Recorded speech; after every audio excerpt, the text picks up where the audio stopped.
time to time seemed to be dedication, or perhaps the lack of it. Well, he was British champion, and this week he was defending that title against Rocky Kelly here in London, and at ringside was Harry Carpenter. Second out. There is no lack of atmosphere, believe me, in this hotel room. This fight under the chandeliers of the Ramada Hotel in West London. Rocky Kelly, the challenger, the shorter of these two men, moving around in pursuit now of the champion Kirkland Laing. And Kelly is on his own territory here, among his own fans. This place is packed with people rooting for the challenger. He faces this extraordinary champion with the Rastafarian dreadlocks, Kirkland Laing, champion of Britain for the second time in his career, one of the most gifted boxers in the country if he really puts his mind to it. But nobody ever quite knows when Kirkland Laing gets in the ring whether he's going to take it seriously or he isn't. And he starts in typical fashion with the hands down and teasing Kelly. Come on, come to me. And Kelly will respond to that. Kelly 24 and Laing the champion, now 33 years old.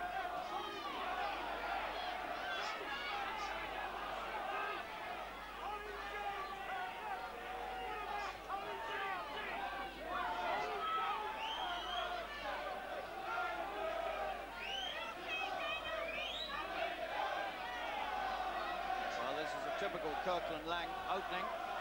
Here is a very talented man indeed, perhaps the most talented boxer this country's had over recent years. He once beat Roberto Duran, believe it or not. But he's a man in whom discipline has not always come to the top.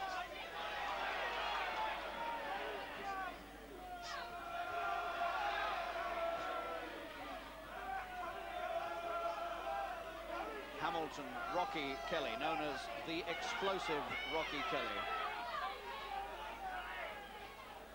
He absolutely was lapping up the atmosphere, Kelly, when he came into the ring tonight.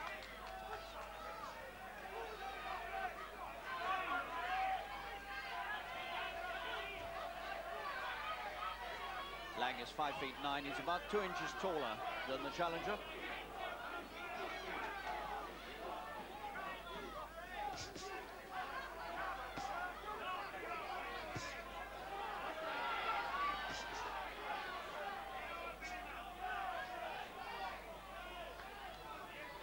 Relying on speed of foot and reflexes to keep himself out of trouble, with the hands held low,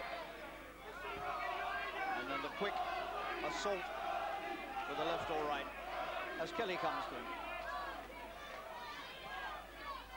He's leading Kelly a merry dance in this first round of a scheduled 12-rounder.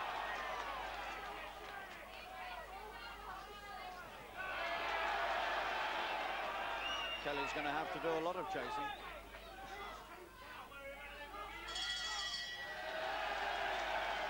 "33-year-old Kirkland Laing from Nottingham, although now calling himself out of Hackney in East London, where he's now living.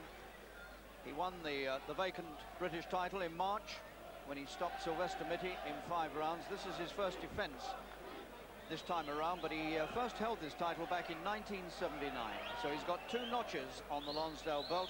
If he wins tonight, the belt becomes his own property. Seconds out, round 2.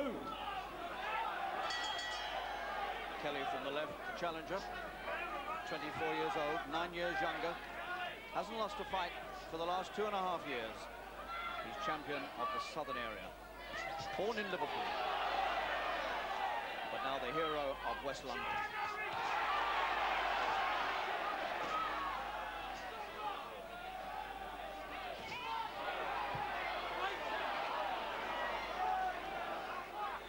I said that Laing had once beaten Roberto Duran. He did, back in 1982, outpointed him. Laing leaves the floor momentarily. Funnily enough, Laing is best remembered in this country for 2 losing fights, those 2 tremendous title battles he had with Colin Jones of Wales. Carbon copies of each other, with Laing going well out in front in both fights and then getting stopped by Jones in the 9th round in both fights. 2 tremendous battles.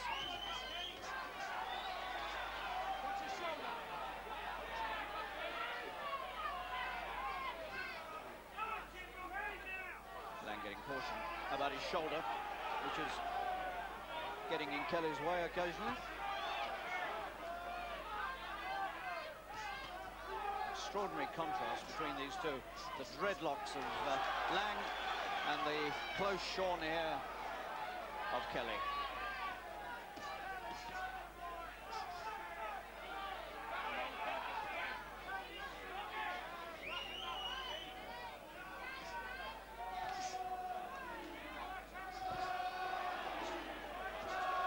That left hand of Lang's is very quick indeed.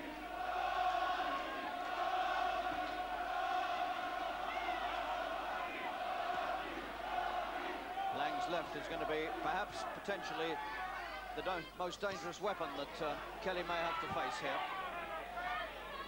Good right over the top from Laing as well. The champion looks sharp, keeping Kelly away from him.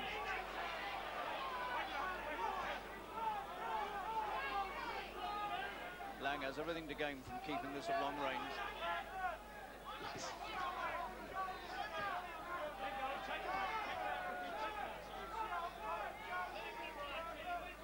Kelly's been out of the ring since February. This fight should have taken place last month, but it was postponed. Laing went down with an illness.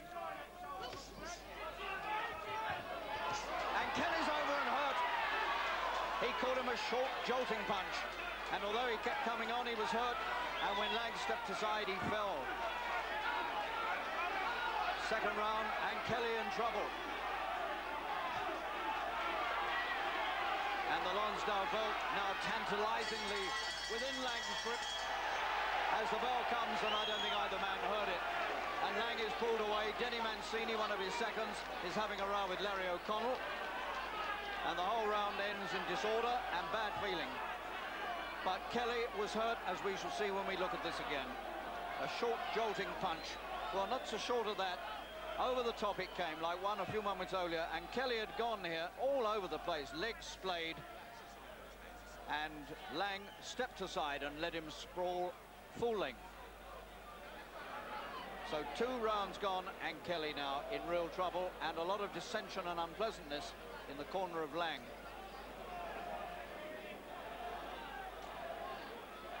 Seconds out. Round 3. Well, now, surely, if Laing keeps his concentration and goes about his work properly here, this fight must be his.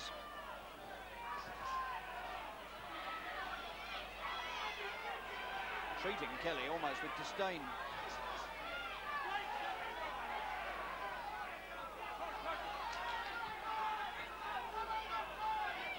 The great thing about Laing is whether he's disciplined enough to keep control of this fight.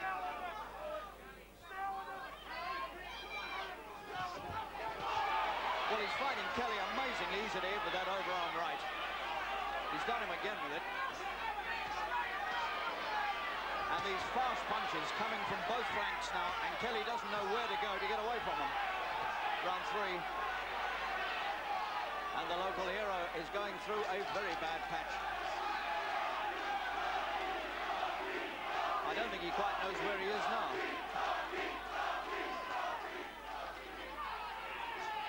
The Rocky supporters trying to urge their man on.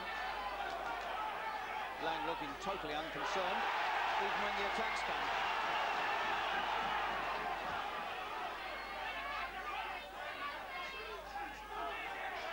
Well, Laing may be 33, but he's only had 38 pro fights. He's never been a busy fighter. So there's a lot of strength left in him.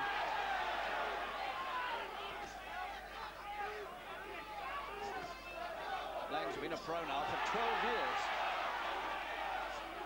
And bringing it all to bear onto this challenger.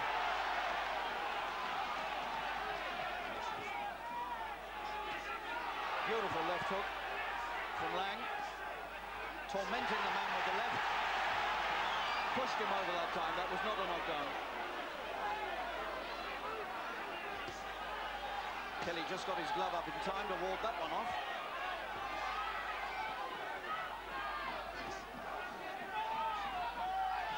This is like bear baiting rather than boxing. Extraordinary.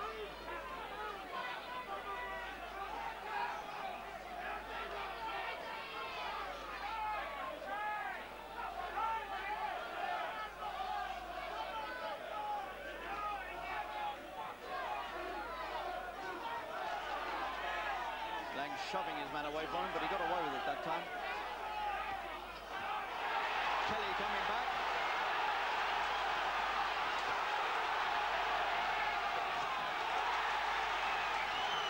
Well, the one thing Kelly doesn't lack is guts, and my word, he's coming back at the champion now.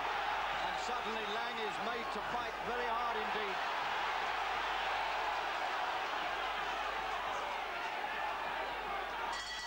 Savage punches being exchanged.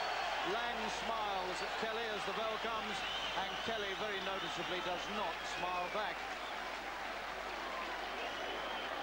Well, this was some round. The exchanges here were really tremendous. Just watch some of this stuff that's being thrown about. And it was all because Kelly suddenly decided to take the fight to Laing. And Laing was forced to stand his ground and exchange furious punches with Kelly.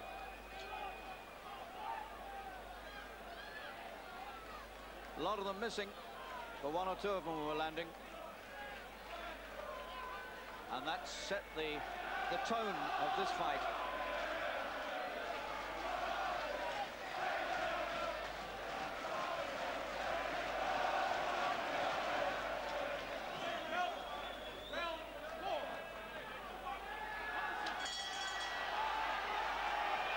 This room in this hotel now seething with excitement as Kelly seeks to wrest the British welterweight crown from this extraordinary champion, Kirkland Laing. And the right hand clips over the top and finds Laing on the jaw.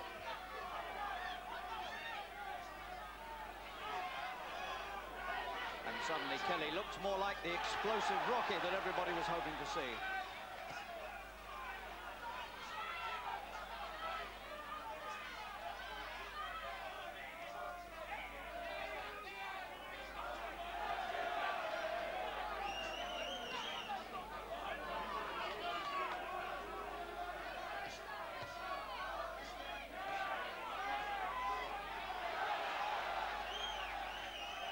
Again, Laing now back to doing the picador bit with the left hand, trying to pick his man to pieces here, dissects him.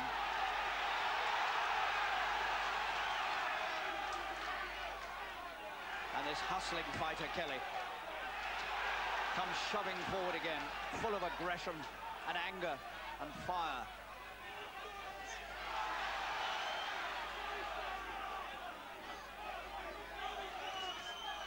Two good punches from Laing. Much more accurate.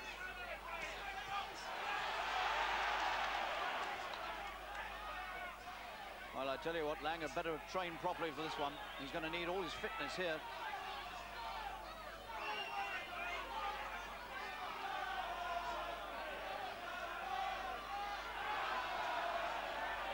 And Laing blinks inside in the clinch. A little bit surprised, I think, by the ferocity of the attacks from Kelly. He may have thought this was going to be easy. If he did, he's disillusioned now.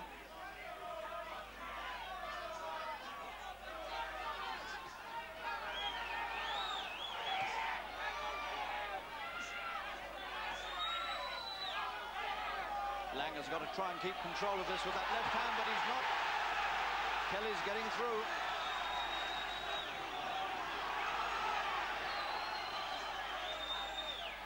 Ever since Kelly measured his length, he's a change fighter, but Kelly's got some problems with his right eye. He's blinking. The left hand may have caused that trouble. It's not cut. But he looks as though he's having a problem seeing from it.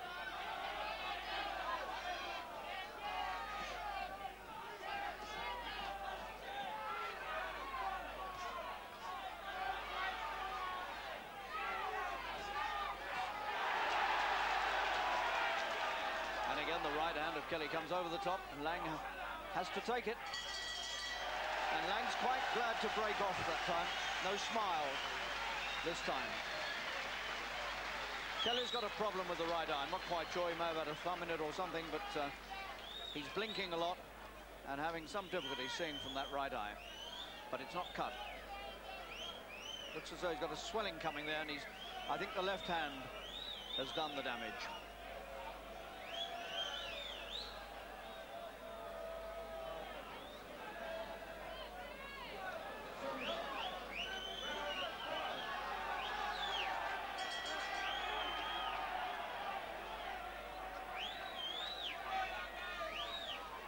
first 4 rounds have flown by.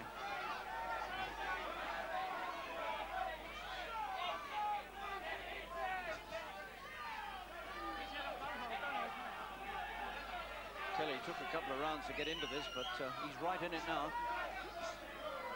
and threatening to take control of it.